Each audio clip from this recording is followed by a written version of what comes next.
ఇలా ముఖ్యమంత్రి గారు ఏదైతుంది ఈ పార్టీ నాది. హాయ్ ఫ్రెండ్స్, జీవన్ రెడ్డి అయితే రాజీనామా ఇచ్చిండు. జైత్యాల్లో మీటింగ్ పెట్టి రిలీజ్ చేసిండు, పేపర్ అయితే రిలీజ్ చేసిండు.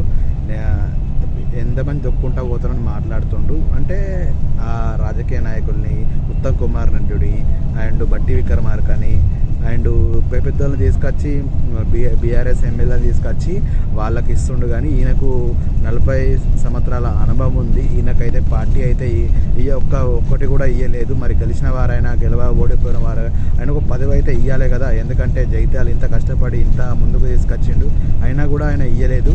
అందుకే పార్టీ మారిండు, ఇంకో పార్టీకి అయితే వెళ్తాడని సమాచారం ఉంది. రేవంత్ రెడ్డి కోటేశ్వర తొక్కి నువ్వు ఎవరు తొక్కినవు, ఏంది ఎక్కినావు అని ఒకటి సవాల్ చేస్తుండు. కంపల్సరీ ముందుకైతే నేను చేస్తా అని మాట్లాడుతుండు. మీ అందరు సపోర్ట్ ఇస్తే ఈ వీడియో షేర్ అయితే సపోర్ట్ చేయండి. జాడీ భాస్కర్ యూట్యూబ్ ఛానల్.